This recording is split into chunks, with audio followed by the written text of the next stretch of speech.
बिस्मिल्लाहिर्रहमानिर्रहीम। आज से सिलसिले कलाम को आगे बढ़ाते हुए इमाम अलैहिस्सलाम के लश्कर का तज़किरा करना शुरू करेंगे, क्योंकि इससे पहले मेरे कुछ भाइयों ने सवाल किया हुआ है दज्जाल के बारे में, उसकी हैयत के बारे में। उसी से मुंसलिक, उसी से मरवी चीज़ें हैं वो आगे लेकर चलेंगे। अब अलाइम से निकल कर, अलामात से निकल कर जो लश्कर की तरतीब होगी उसके बारे में गुफ्तगू करते हैं। आज का मौजू नहायत अहम है और शायद इसी मौजू का आगे 2-3 बार मैं और जिक्र करूं। इमाम अलैहिस्सलाम के क़याम में ख़वातीन का किरदार क्या है। इसी गुफ्तगू की रोशनी में अपने अपने किरदार को, अपनी अपनी ज़िम्मेदारी को पहचान लीजिए।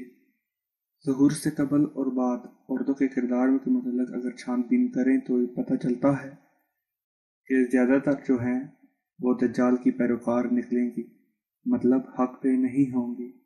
ऐसी औरतें जो अपने तख्लीक़ी मकसद से नावाकिफ़ हैं, माज़रत अगर दिल दुखे, लेकिन ऐसी औरतें जो सिर्फ़ एक जानवर की सतह पर हैवानी किरदार अदा करने के लिए दुनिया में अपने वजूद को फ़ज़ूल और बेवजह ज़ाया कर देती हैं, ऐसे जैसे उनके काम सिर्फ़ परवरिश करना है, और परवरिश के लिए ज़ाहिर है कि जितने भी उनके किरदार के तकाज़े हैं उनको पूरा करना है, लेकिन वैसे किरदार के तकाज़े नहीं कि जैसे परवरिश करने का हक़ है।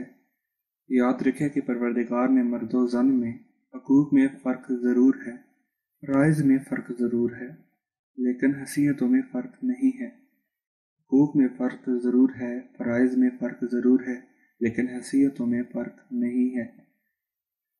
कमतर किसी से नहीं बनाया, मर्द को जो है कफील बनाया है, और औरत को परवरिश का ज़िम्मेदार। कफ़ालत करना शायद ये ओहदा इतना मुश्किल ना हो, लेकिन परवरिश करना बहुत मुश्किल है। आप सिर्फ एक जान को, एक रूह को दुनिया में लाने का वसीला नहीं बनते हैं, बल्कि आपको उसकी परवरिश करने का हक़ दिया है। अपने खून से सींचना होता है उसको, अपने रब की मार्फत तौहीद के जितने भी तकाज़े हैं उनसे मुतरफ़ करवाना होता है। आपको बताना होता है एक औरत को कि वो किसकी उम्मत है, और उम्मत और मुस्तफ़ा का सिर्फ तारुफ ही नहीं देना, बल्कि मुती और फरमाबरदार भी बनाना है। वलायत का इताअत गुज़ार और फरमाबरदार बनाना है, और सबसे बढ़कर अपने वक्त की हुज्जत, अपने वक्त के इमाम से मुंसलिक करना है। खैर व शर में जितने भी फ़र्क हैं उनको रोशन करना है, हक़ बताना है, बातिल बताना है, अपने किरदार को इस काबिल बनाना है कि बच्चा माँ की जो है अताअत करे तो राहे हक़ पे अपने आप को पाए। लेकिन आजकल जो क्या हो रहा है शायद आप मुझसे भी ज़्यादा बेहतर जानते हो। अब मैं क्या तज़किरा करूँ, खैर छोड़िए, बस आप सिर्फ उस रवायती ख़वातीन के किरदार से बाहर निकल आएँ, हैवानी सतह से बाहर निकल कर सरकार के लश्कर के लिए काम करने वाली, मैदान हमवार करने वाली और लश्कर फराहम करने वाली ख़वातीन के किरदार में अपने आप को ढाल लीजिएगा। आज उन्हीं का जिक्र करेंगे कि ज़ुहूर के कुर्ब में जो औरतें हैं वो दज्जाली फितने का शिकार होंगी। इसका मतलब ये नहीं कि वो डायरेक्ट दज्जाल से जा मिलेंगी। इसका मतलब है जो कुछ आजकल हो रहा है बेपर्दगी है, इबादत नहीं है। इबादत अगर है तो इबादत की रूह नहीं है।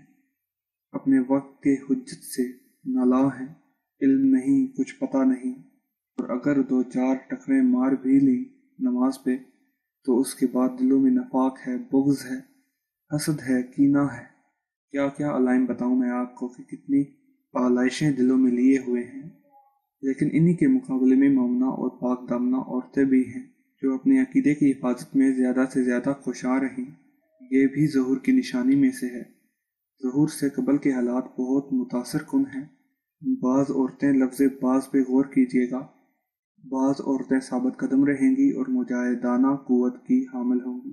जहाँ भी जाएंगी वो लोगों को अपने इमाम के हक़ में, अपने इमाम की मोहब्बत में मुब्तला करेंगी, मुब्तला करने की कोशिश करेंगी और दज्जाल के ख़िलाफ़ जंग की तैयारी के लिए तबलीग करेंगी।